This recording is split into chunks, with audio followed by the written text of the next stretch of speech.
Siempre que uno viene a predicar la palabra de Dios, uno se siente con mucha debilidad, es una gran responsabilidad.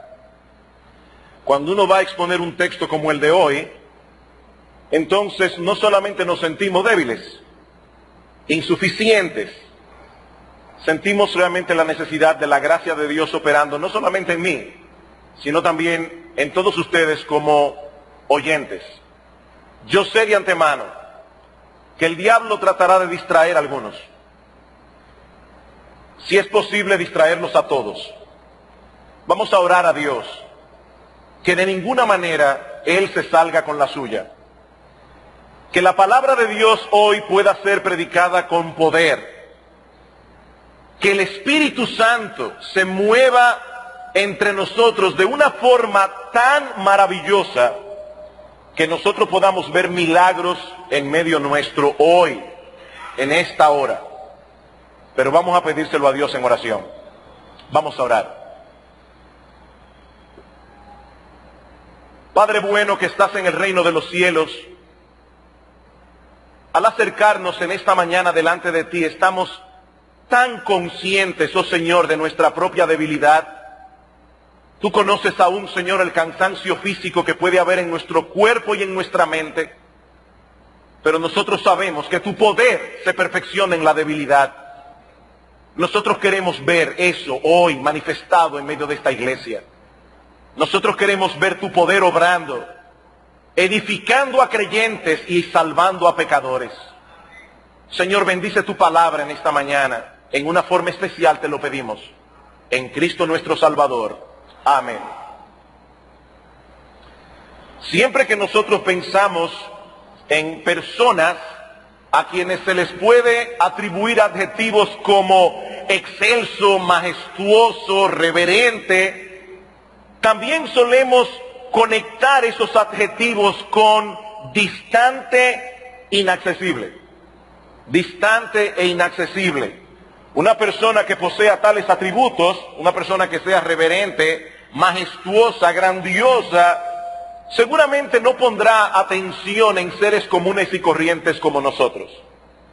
Sin embargo, cuando nos referimos al Dios vivo y verdadero que se revela en su creación y que se revela en su palabra, nos encontramos con el más excelso de todos los seres, el más grandioso y majestuoso, pero al mismo tiempo con un Dios que se ocupa de cada una de sus criaturas en sentido general y de cada uno de sus hijos de manera particular. Él es un Dios grande y lleno de gloria, pero es al mismo tiempo un Dios personal.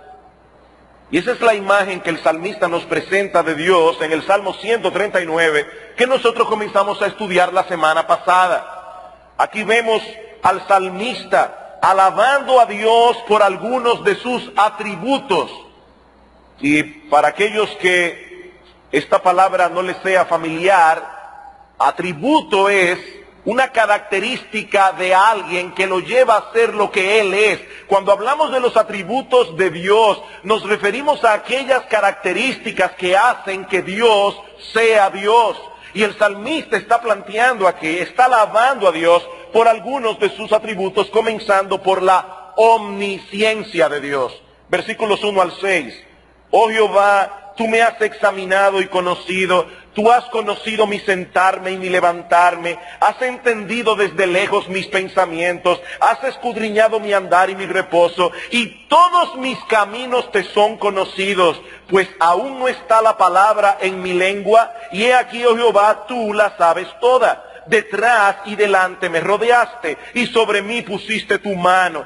Tal conocimiento es demasiado maravilloso. Para mí, alto es, no lo puedo comprender. El salmista está abrumado con lo que él conoce de Dios. Nuestro Dios posee un conocimiento perfecto y exhaustivo de todas las cosas, incluyendo la vida de cada ser humano. Ahora, eso podría llenar de terror a algunas personas. El saber que hay un Dios en los cielos que nos conoce de ese modo. De hecho, esa es la razón por la que los incrédulos buscan subterfugios psicológicos para no pensar en Dios, para erradicarlo de sus pensamientos. Pero ¿saben una cosa, mis amados hermanos? Para los creyentes, ese atributo de Dios no es causa de terror. No debería ser causa de terror. Más bien debería llevarnos a descansar confiados en el cuidado y protección de ese Padre que nos conoce perfecta y exhaustivamente. Perfecta y exhaustivamente.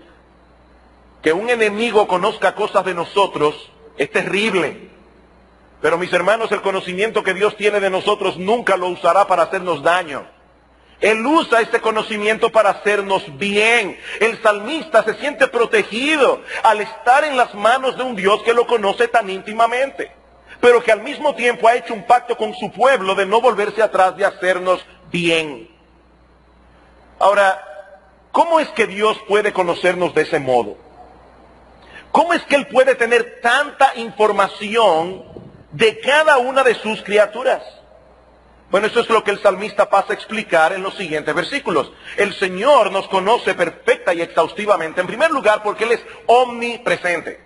Porque Él está en todo lugar, no hay nada que se le esconda a Dios. Versículo 7, ¿a dónde me iré de tu espíritu? ¿A dónde huiré de tu presencia? Si subiera a los cielos, allí estás tú. Y si en el Seol hiciere mi estrado, y aquí allí tú estás. Si tomare las alas del alba y habitar en el extremo del mar, aún allí me guiará tu mano y me asirá tu diestra. Si dijere ciertamente las tinieblas me encubrirán, aún la noche resplandecerá alrededor de mí, aún las tinieblas no encubren de ti, y la noche resplandece como el día, lo mismo te son las tinieblas que la luz. No hay un solo lugar en todo el universo en que nosotros podamos escondernos de Dios. No solo porque Él es inmenso, es decir, su ser no tiene límites. Pero no es solamente por el hecho de que Dios es inmenso, es por el hecho de que Él es omnipresente. Todo Dios está en todo lugar al mismo tiempo. Y el salmista dice aquí, yo puedo tratar de subir al cielo para evadir a Dios, puedo tratar de descender al Seol, pero todo es absolutamente inútil. Donde quiera que vaya, allí tú estás. Y aun si fuere posible, dice él, que tomare uno de los rayos de luz del alba, y me subiera encima de ese rayo de luz y me huyere a lo más extremo del horizonte, a la velocidad de la luz, a 300,000 kilómetros por segundo. Y el salmista está diciendo aquí, aun si yo pudiera viajar a la velocidad de la luz e irme al extremo del horizonte, aún allí me guiará tu mano y me asirá tu diestra. No hay manera en que podamos escondernos de Dios, porque Él está en todo lugar. Eso fue básicamente lo que vimos el domingo pasado. Pero ahora el salmista nos presenta esa misma realidad desde otra perspectiva en los versículos 13 al 18. Dios nos conoce perfecta y exhaustivamente porque Él nos creó. Él nos hizo y Él ha sostenido nuestra vida desde el vientre de nuestra madre. Versículo 13, porque tú formaste mis entrañas. Tú me hiciste en el vientre de mi madre. Te alabaré, porque formidables, maravillosas son tus obras. Estoy maravillado y mi alma lo sabe muy bien. No fue encubierto de ti mi cuerpo, bien que en oculto fui formado y entretejido en lo más profundo de la tierra. Mi embrión vieron tus ojos, y en tu libro estaban escritas todas aquellas cosas que fueron luego formadas, sin faltar una de ellas. Cuán preciosos me son, oh Dios, tus pensamientos, cuán grande es la suma de ellos. Si los enumero se multiplican más que la arena, despierto y aún estoy contigo. El salmista no tenía ni por asomo el conocimiento que nosotros tenemos hoy del cuerpo humano. Pero aún así es evidente para él el hecho de que este organismo maravilloso que habitamos es un testimonio contundente de la sabiduría y el poder de Dios. Tú me formaste mis entrañas, es decir, mis órganos internos, mis riñones, mi páncreas, mi corazón, mi sistema circulatorio. Tú me hiciste en el vientre de mi madre. Eso es algo, dice David, que no pudo ocurrir por accidente, sino que la mano del Dios Todopoderoso, solamente Él podía realizar un milagro y un portento semejante. Una de las cosas que todo hombre de ciencia debe saber distinguir es entre un evento circunstancial, accidental, y un evento planificado. Es decir, objetos causados inteligentemente y con propósito de aquellos que son causados de forma no inteligente. Por ejemplo, imagínense para la ciencia forense, los investigadores llegan a la escena del crimen y ven a un individuo muerto en medio de un charco de sangre en la habitación. Ellos tienen que determinar si fue que se cayó accidentalmente, si fue que él mismo se mató o si es que alguien causó este crimen. Es importante que los hombres de ciencia sepan distinguir entre una cosa accidental y una cosa planificada. Y hay criterios científicos para determinar una cosa y la otra. Por ejemplo, la NASA tiene un departamento dedicado a la búsqueda de inteligencia extraterrestre, el SETI por sus siglas en inglés. ¿Y cómo realizan esa búsqueda los investigadores de este programa? Monitoreando a través de satélites millones de señales de radio que nos llegan desde el espacio exterior. Hay objetos en el espacio que producen señales de radio, como los pulsares, por ejemplo. ¿Y cómo pueden ellos diferenciar las ondas de radio que pueden ser producidas accidentalmente de aquellas que pudieran provenir de una civilización inteligente?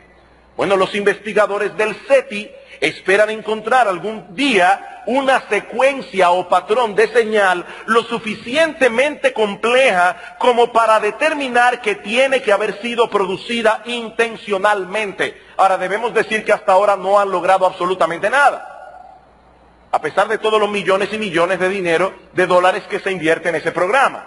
Sin embargo, hace unos años atrás, se filmó una película titulada Contacto, una película basada en una novela de Carl Sagan, donde un grupo de radioastrónomos del SETI se topan con una señal con estas características.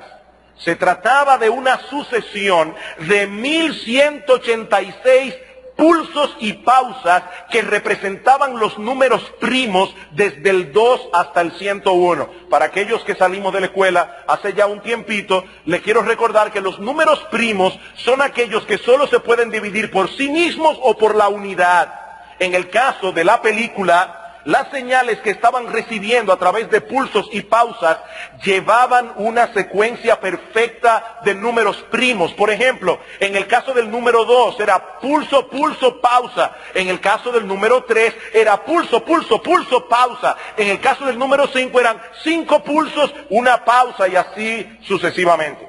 Cuando uno de los personajes de la película capta la señal, inmediatamente declara: esto no es ruido, esto tiene estructura.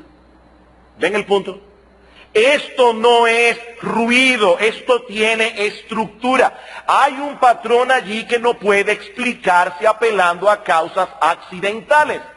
Ese es un criterio científico, no es un criterio supersticioso ni meramente religioso. Ahora, si nosotros aplicamos este criterio que los investigadores del SETI aplican a la búsqueda de vida extraterrestre, de vida inteligente en el espacio exterior, y lo aplicamos a nuestros propios cuerpos, tendríamos que llegar a la conclusión de que fuimos diseñados y creados por un ser inteligente. Que es imposible de toda imposibilidad que nosotros estemos aquí por una causa accidental.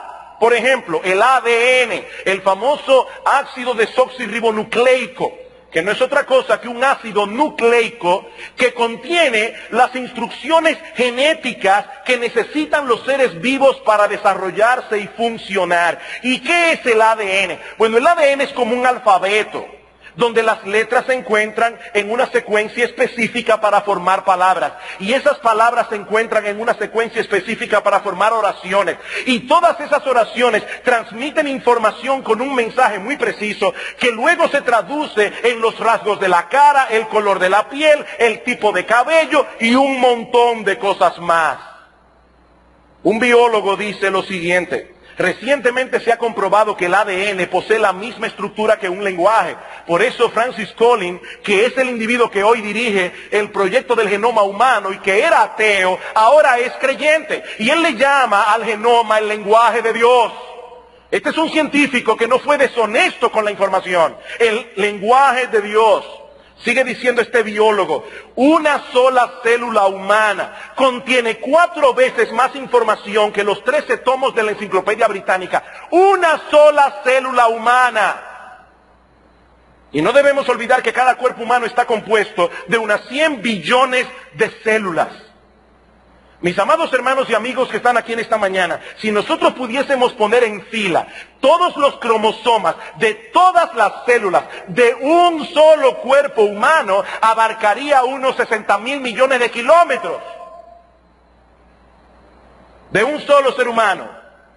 Y todos ellos comunicando información.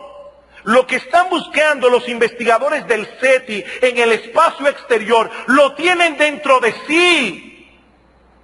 Información precisa y compleja. Y eso solo refiriéndonos al ADN. Pero si tomamos cualquier otra parte del cuerpo humano, encontraremos evidencias sin número de que hubo una mente pensante detrás de su diseño, detrás de su construcción. El cerebro humano es un ejemplo. El cerebro humano es 1.000.000 de veces más complejo que el transbordador espacial de la NASA. 1.000.000 de veces más complejo. Ahora, nadie se le ocurriría decir que el transbordador de la NASA fue el producto de una evolución casual. Pero el cerebro humano sí. El cerebro humano contiene 6 millones de partes funcionales. 6 millones de partes funcionales, entre ellas 100.000 millones de neuronas que forman una red de contacto con todo el cuerpo. Se calcula que cada neurona posee millones de conexiones, cada una, millones de conexiones. El médico australiano Michael Denton, una persona que no es cristiana, pero escribió una crítica durísima contra la teoría de la evolución, un libro titulado Evolución, una teoría en crisis. Él dice, no es cristiano este hombre, él dice que si solamente 1/100 de las conexiones del cerebro, 1/100, se pudiesen organizar, representaría un sistema con un mayor número de conexiones específicas que la red de comunicaciones del mundo en su totalidad. 1/100 de las comunicaciones, de las conexiones del cerebro. ¿Saben qué significa eso? Que Dios dejó su huella en la creación. Dios dejó su huella en la creación. Yo no quiero cansarlos con mucha información, pero esta semana una de mis hijas me habló del calostro. El calostro es la primera leche que los niños toman de la madre cuando lo están amamantando. Así que me puse a investigar el calostro. Yo no puedo traerle aquí toda la información del calostro, sería un sermón entero y no bastaría, una serie de sermones sobre el calostro. Yo no voy a darles eso. Pero me llamó muchísimo la atención este oro líquido, como algunas personas le llaman, comienza a formarse en el cuerpo de la madre al 5º o 6º mes de embarazo, y cuando el niño ya está listo para consumirlo, el calostro también ya está listo para ser consumido. Posee más de 60 componentes. 30 de ellos son específicos, exclusivos de la leche humana. Ahora, en un estudio que yo leí sobre el tema, hubo un párrafo que me llamó muchísimo la atención. Escuchen esto. Dice que el calostro ha sido diseñado y perfeccionado por Dios, no, por la naturaleza.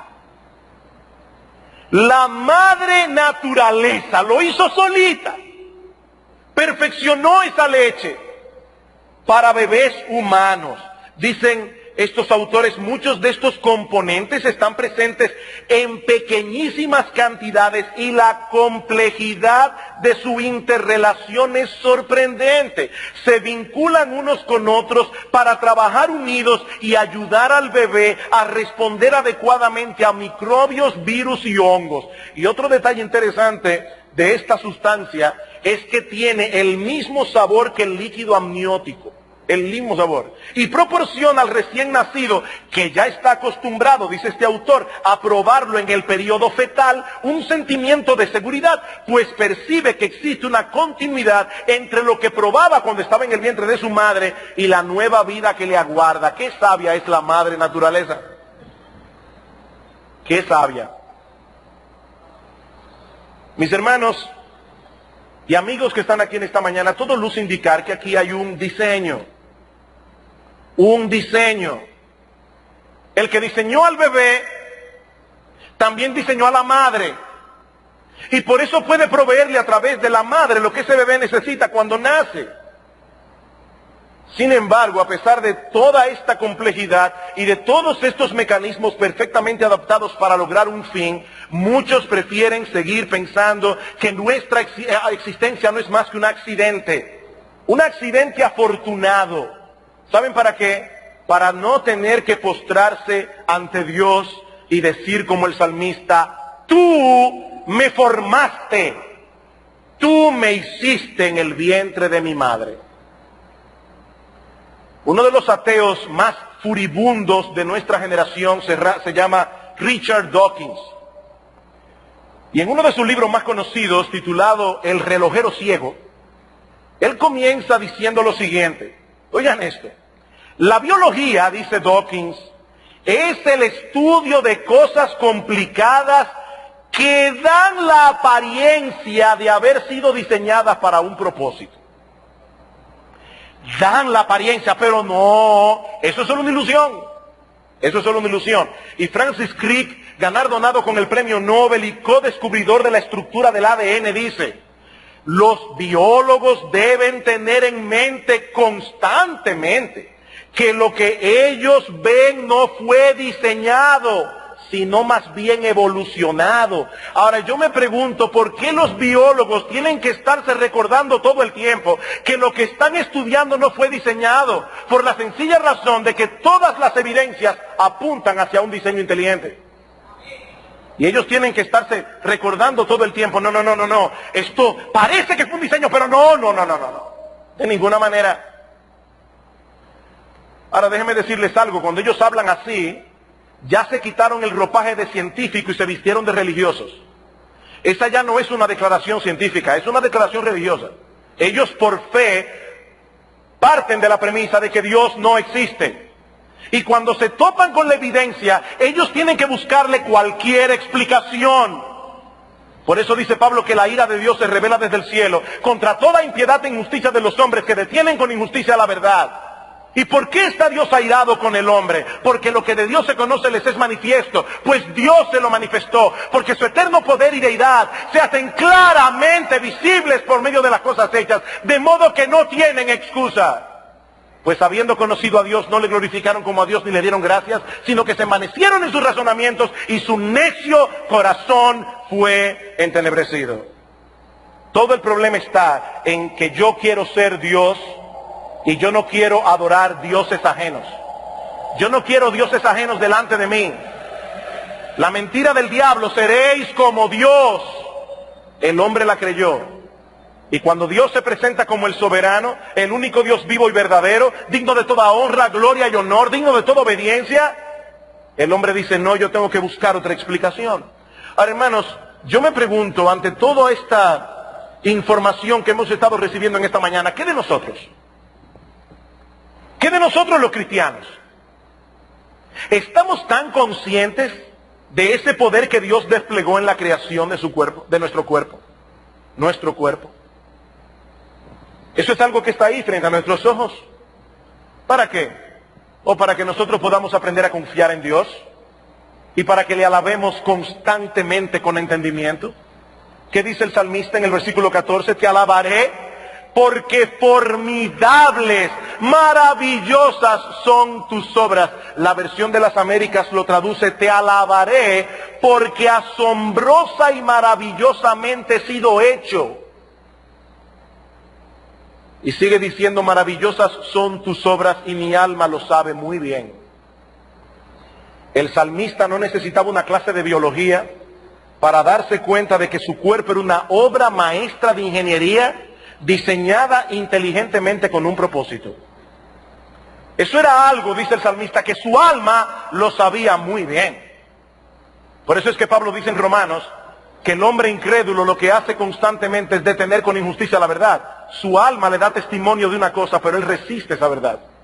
Él resiste esa verdad. Muchos años antes que el salmista David, el patriarca Job escribió en Job capítulo 20, en Job 10:11, me vestiste de piel y carne y me tejiste con huesos y nervios. Oigan eso. Muy poético, pero escuchen lo que está diciendo. Dios me hizo y lo hizo con maestría, es lo que le está diciendo. Dios me hizo y me hizo con maestría. Me vestiste de piel y carne y me tejiste con huesos y nervios. Y Job no podía ni imaginarse que algún día la ciencia avanzaría tanto que nos permitiría conocer mucho mejor todos esos nervios, todos esos huesos, todas esas conexiones extraordinarias que nosotros llevamos dentro. Salmo 139, versículo 15. No fue encubierto de ti mi cuerpo. Esta palabra hebrea que se traduce como cuerpo significa literalmente fuerza, poder. Por eso algunas versiones lo traducen como mi sustancia y otros como mis huesos. Y tal parece que el salmista no está pensando en el cuerpo en su totalidad, sino más bien en la estructura ósea que fortalece y sostiene nuestro cuerpo. Es sorprendente pensar cómo todo eso se forma en el vientre de nuestra madre, comenzando con algo tan pequeñito que no se puede ver a simple vista. Hay que tomar un microscopio para ver eso y comienza a desarrollarse allá adentro. Qué misterioso es todo eso. Estamos tan acostumbrados a ver bebés naciendo, pero eso es una maravilla. Eso es una maravilla. Dice el autor de Eclesiastés, como tú no sabes cuál es el camino del viento, ni cómo crecen los huesos de la mujer encinta, así ignoras la obra de Dios, el cual hace todas las cosas. Un óvulo es fecundado y de inmediato comienza un proceso sorprendente, por medio del cual una vida se desarrolla dentro de otra. Dice, no fue encubierto de ti mi cuerpo, bien que en oculto fui formado y entretejido en lo más profundo de la tierra. Y eso parece ser una metáfora para hablar del vientre de la madre, escondido allí. Versículo 16, mi embrión vieron tus ojos. Literalmente en hebreo, mi envoltura vieron tus ojos. Y en tu libro estaban escritas todas aquellas cosas que fueron luego formadas sin faltar una de ellas. La idea parece ser algo como esto: antes de que mi organismo se desarrollara completamente para llegar a ser la persona que soy, ya todo estaba contemplado en tus propósitos eternos. Otra posibilidad es que el salmista se esté refiriendo al hecho de que Dios ve anticipadamente lo que ha de ser la vida del ser humano desde el nacimiento hasta la tumba. Queridos hermanos, Dios trazó un plan para cada uno de nosotros. Conforme a ese plan nacimos en el país que nacimos, tuvimos los padres que tuvimos, adquirimos una información genética particular, aún hasta los rasgos psicológicos de temperamento, los rasgos psicológicos de personalidad, estaban contemplados en el propósito de Dios. Y cuando estemos en la presencia de Dios y contemplemos la manera como cada una de esas cosas cumplieron sus propósitos eternos para su gloria y para el bien de cada uno de sus hijos, mis hermanos, no dejaremos de adorarle y alabarle por su infinito poder y sabiduría. Pero ¿saben qué? No tenemos que esperar llegar allá para comenzar a hacer eso. No tenemos que esperar. ¿Qué hace el salmista cuando él se ve delante de la presencia de un Dios tan excelso y poderoso, pero al mismo tiempo tan personal? ¿Qué hace el salmista? Versículo 17, cuán preciosos me son, oh Dios, tus pensamientos. Cuán grande es la suma de ellos, si los enumero se multiplican más que la arena.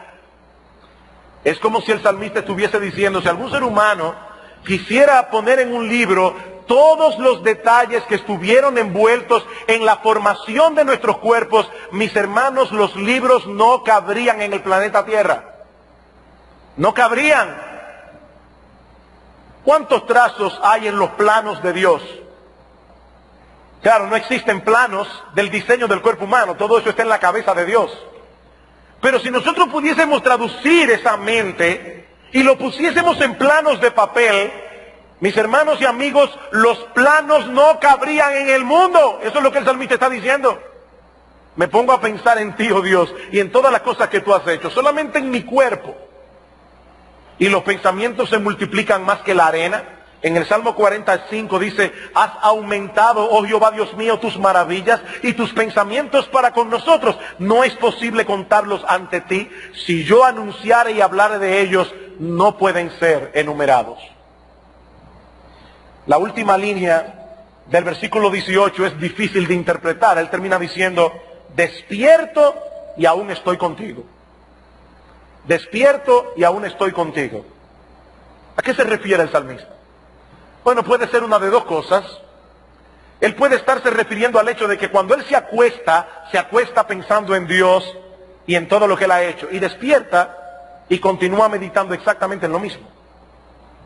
Otra posibilidad es que el salmista esté diciendo que el cuidado de Dios para con nosotros es incesante. Sea que yo esté despierto, sea que esté durmiendo, tú siempre estás conmigo. Cuando yo estoy dormido, yo no estoy consciente de la presencia de Dios, pero Dios nunca deja de estar consciente de mi persona. Yo estoy dormido, tal vez en un momento de decadencia espiritual, yo no estoy pensando en Dios con la frecuencia con que yo debo pensar en Dios, pero ¿saben una cosa, mis amados hermanos? No importa si yo estoy consciente de Dios o no, Dios siempre está consciente de mí. Me acuesto, tú me estás cuidando, despierto y todavía tus ojos están sobre mí. Me fascina cómo lo dice el Salmo 121. Alzaré mis ojos a los montes. ¿De dónde vendrá mi socorro? Mi socorro viene de Jehová, que hizo los cielos y la tierra. Y ahora dice, no dará tu pie al resbaladero, ni se dormirá el que te guarda. He aquí no se adormecerá ni dormirá el que guarda a Israel. ¿Recuerdan a Elías con los profetas falsos de Baal? Estos profetas comienzan a decir, Baal, Baal, respóndenos.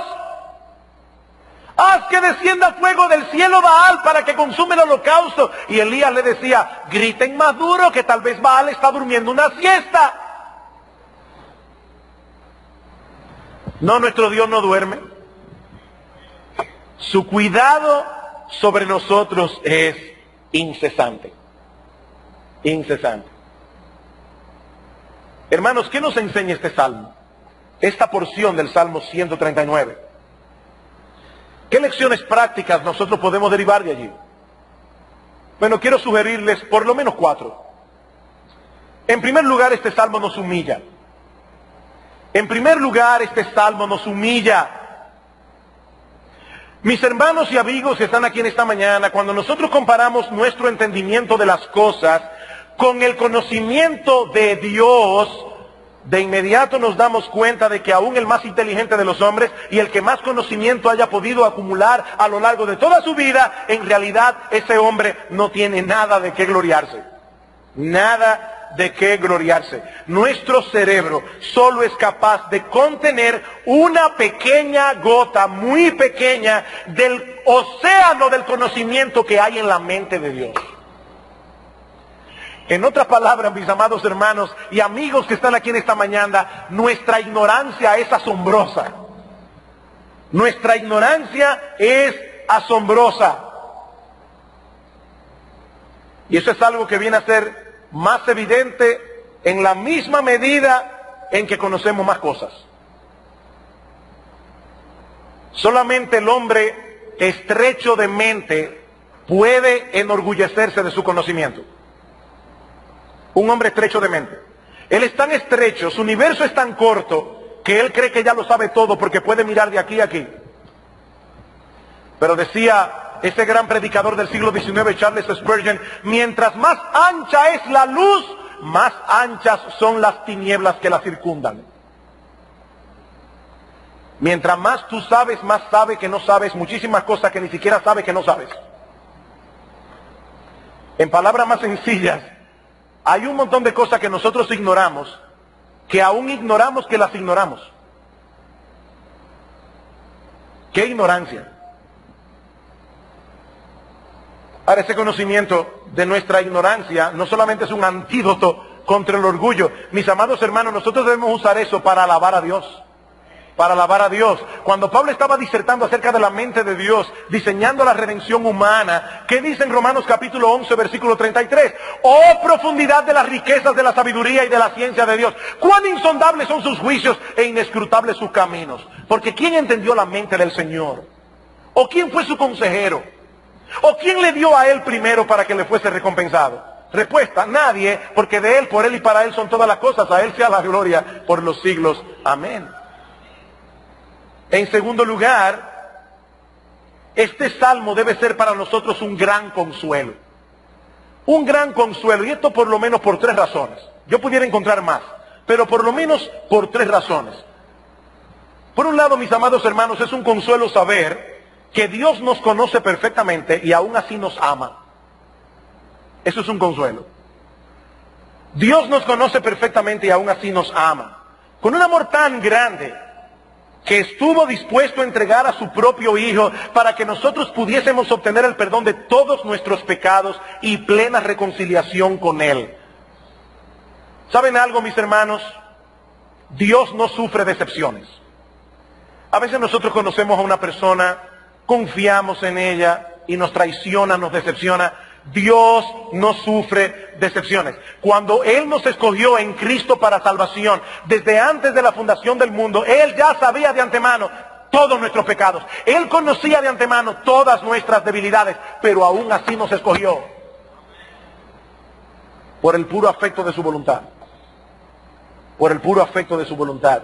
Pero por el otro lado, otra cosa consoladora de este salmo es pensar en el hecho de que cuando algunas personas dicen cosas malas de nosotros que no son verdad, cosas que no son conformes a la realidad, también es un consuelo saber que Dios nos conoce perfectamente. Dios nos conoce perfectamente. Por eso el salmista podía decir en el Salmo 17, de tu presencia proceda mi vindicación. De tu presencia proceda mi vindicación. Hermanos, muchas veces se nos acusa de cosas para las cuales no tenemos defensa.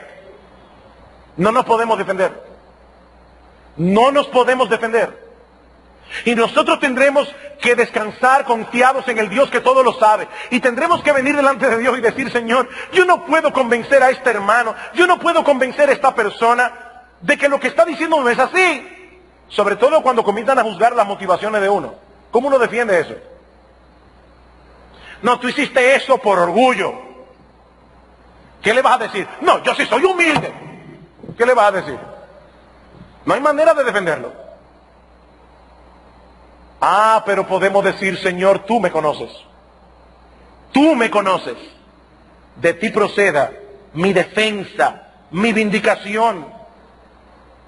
Por otro lado, también es consolador, por lo menos para mí, saber que nosotros somos como somos físicamente por la providencia de Dios. Nosotros somos como somos físicamente por la providencia de Dios. Todos nosotros tenemos rasgos que no nos gustan. A menos que tú seas, ¿cómo pudiera ponerlo? El colmo del narcisismo. Narciso es ese personaje de la mitología griega que estaba tan enamorado de sí mismo que un día vio su rostro reflejado en un estanque de agua y quiso besarse y se ahogó. Bueno, a menos que tú seas un narcisista extremo, todos nosotros tenemos rasgos de nuestro cuerpo que no nos gustan, de nuestra apariencia física. Algunos quisieran ser más altos, otros quisieran ser rubios, otros quisieran por lo menos tener más cabello. Todos tenemos cosas, la nariz más fina, los labios menos gruesos, y la que no lo tiene grueso lo quiere tener grueso. No hay forma de satisfacer a nadie. Pero mi hermano, mi hermana, la próxima vez que te veas tentado a quejarte por tu apariencia física, recuerda que Dios te hizo como te hizo con un propósito.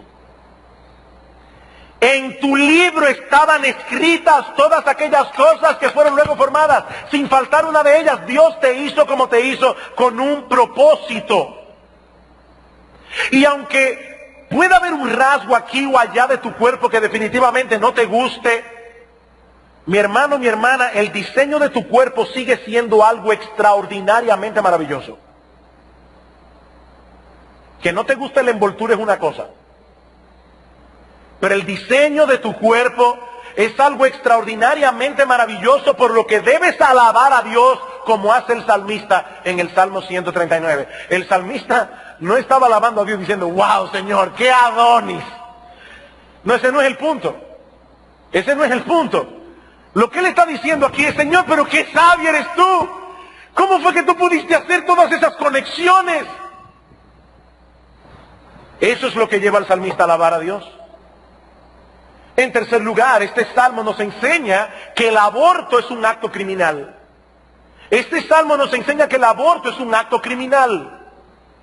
En todo momento el salmista se refiere al embrión en gestación como una persona humana, no simplemente como un parásito biológico, como leí en estos días en un libro. Parásito biológico, una cosa de la cual la madre puede disponer cuantas veces le vengan ganas. No, mi embrión vieron tus ojos. Ese ser en gestación sobre el cual pusiste tus ojos cuando todavía estaba en el vientre de mi madre, era yo y no otro. Eso es lo que David está diciendo. Era yo. Y yo no creo que el salmista haya estado pensando en el aborto cuando escribió este salmo. Por supuesto que no.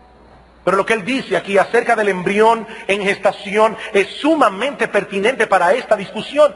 Hermanos y amigos que están aquí, ¿cuál debe ser el punto focal de la discusión sobre el aborto? ¿El derecho que tiene la madre a escoger? No. El punto focal del tema del aborto es la naturaleza del embrión en gestación. ¿Es una persona? Entonces debe ser protegida por la ley. El problema es que cuando los hombres deciden echar fuera a Dios, ya no saben a dónde van a mirar para poder definir la naturaleza del embrión, porque eso es algo que ni 1000 legisladores pueden decidir. Ese es un tema religioso, es un tema metafísico, es un tema del cual no se ocupa la ciencia. ¿Y qué dice Dios, el autor de la vida, en su palabra acerca del embrión en gestación? Dios dice que es una persona. Y es tanto así que en Éxodo capítulo 21, versículo 22 en adelante, hay una ley en la Torah, una ley que dice que si dos hombres están peleando y golpean a una mujer embarazada y eso la forza a parir antes de tiempo, dice, si el niño nace sin daño, entonces el que golpeó debe pagar una multa a los padres del niño. Pero si el niño muere, se tiene que pagar vida por vida. Dios aplicaba en el Antiguo Testamento la pena capital para una persona que golpeara a una mujer encinta y la hiciera abortar y el niño muriere. El aborto es un acto criminal. Como bien señala Randy Alcorn, cambiar el significado de las palabras no cambia la realidad. Como decía Shakespeare en Romeo y Julieta, una rosa siempre tendrá el mismo aroma aunque se llame de otra manera. Usted puede tratar de cambiarle el nombre al feto para calmar su conciencia, pero el cambio de nombre no cambia la realidad. Por eso dice Randy Alcorn que hay solo 3 preguntas que nosotros debemos hacer para poder determinar la naturaleza del embrión. ¿Cuáles son esas preguntas? Primero, ¿es humano? Es decir, ¿provino de seres humanos? ¿O de 2 monos? ¿O de 2 gatos? ¿Provino de seres humanos? En segundo lugar, ¿es un individuo genéticamente único? En tercer lugar, ¿está vivo y creciendo? Bueno, si la respuesta es afirmativa, vamos a detenernos un momentito.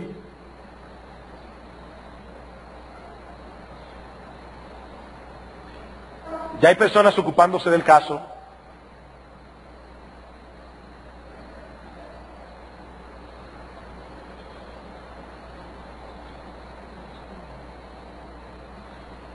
A los hermanos ya le están llevando una silla de ruedas.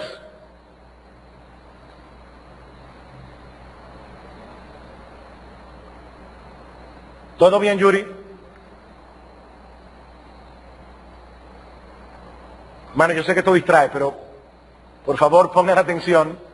Hay hermanos que se van a encargar del caso, no es falta de misericordia. Sabemos que la iglesia va a obrar conforme a la necesidad. Estaba diciendo, mis hermanos y amigos, que si nosotros respondemos que sí a estas 3 preguntas, entonces no hay que darle más vueltas. Lo que se está gestando allí es un ser humano que tiene que ser protegido. Ahora, ¿saben lo increíble de esto? Que las mismas personas que hoy están abogando por quitarle los derechos a los bebés, al mismo tiempo están abogando porque se le concedan algunos derechos humanos a algunos animales. Esta semana el pastor Bonnie Lozano me mandó una noticia de España. Me sorprendí. La noticia decía: el próximo 25 de junio se debatirá en el Congreso la posibilidad de que se otorgue los derechos de ser humano a los grandes simios. De hecho, se insta al Ejecutivo a que se reconozca a estos animales como Homo sapiens. Para el diputado Joan Herrera, ampliar los límites de nuestra comunidad moral es uno de los objetivos básicos de la ética ecológica.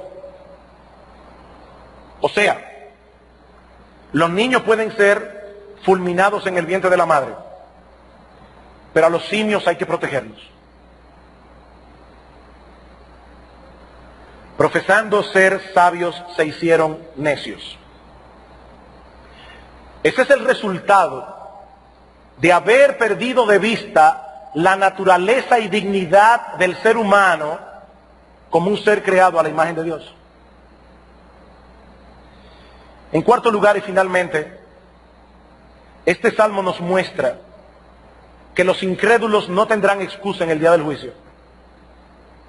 Los incrédulos no tendrán excusa en el día del juicio, porque Dios dejó claramente plasmadas sus huellas en toda la creación, incluyendo la creación de nuestros propios cuerpos. Dios dejó su firma impresa en todo lo que Él ha hecho, para que nadie pueda perderlo de vista. En otras palabras, como dice la Biblia, la tierra está llena de su gloria. Él es un Dios de amor y bondad que diseñó un plan de salvación para que sus criaturas rebeldes pudiesen ser salvadas. ¿Y qué precio tuvo que pagar para poder salvar a pecadores, manteniendo al mismo tiempo intacta su justicia? ¿Cuál fue el precio? La encarnación y muerte de su propio Hijo, nuestro Señor Jesucristo. Y ese Dios de bondad te está invitando hoy al arrepentimiento y a la fe. Ese Dios de bondad te está invitando hoy al arrepentimiento y a la fe. Hoy tienes la oportunidad. Pero ¿sabes una cosa, mi amigo? El día llegará en que toda oportunidad de salvación se habrá evaporado para siempre. Y entonces sus criaturas rebeldes tendrán que responder por sus vidas ante el tribunal de Dios en el día del juicio. En ese día, su testigo estrella será la creación.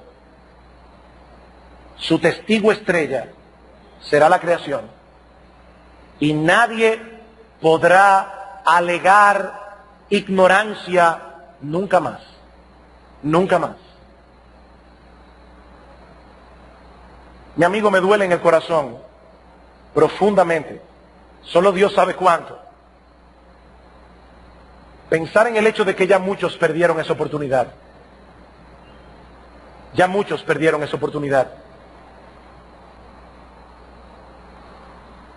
La oportunidad de arreglar sus cuentas con Dios para siempre.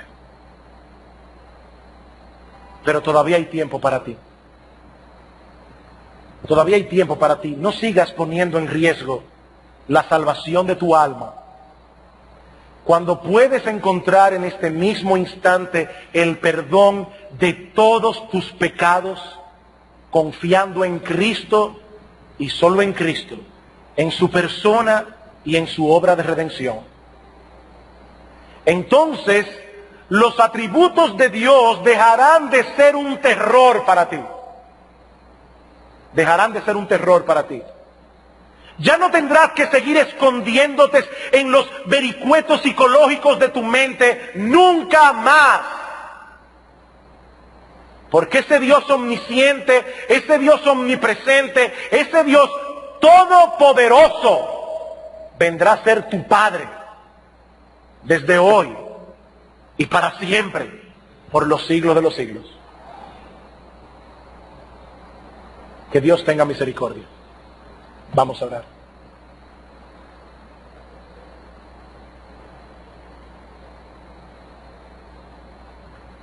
Padre que estás en los cielos,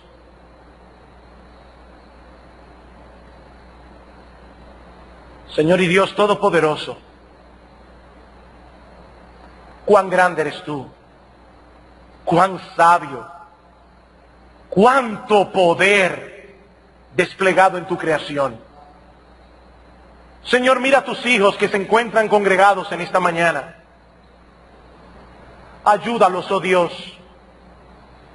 para que el contenido de este salmo que hemos expuesto hoy obre en sus corazones, para que ellos puedan descansar confiados en ti, sabiendo que tu mano hizo todas estas cosas y que tú lo hiciste todo con un propósito.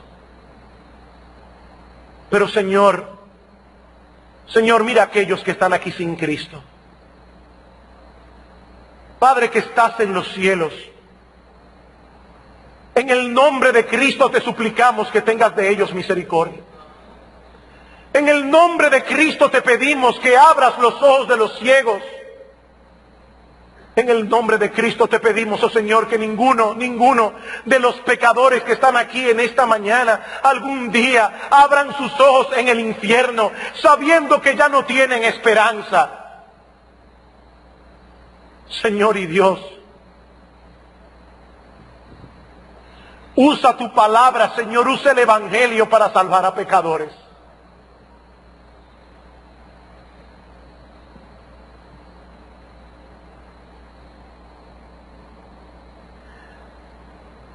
Señor y Dios nuestro, gracias por Jesucristo.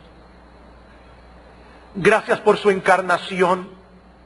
Gracias por su muerte en la cruz. Gracias por su resurrección. Pero Señor, dice tu palabra que Él fue colocado a tu diestra y que desde allí Él puede dar salvación a su pueblo. Señor, nosotros te pedimos que ese Cristo actúe con mano poderosa hoy. Señor, que Él conceda salvación a muchos en esta misma hora. Alabado sea tu nombre, Padre bueno. Alabado seas. Oh, glorias sean dadas a ti, Señor. Alabado seas. En Cristo nuestro Salvador. Amén.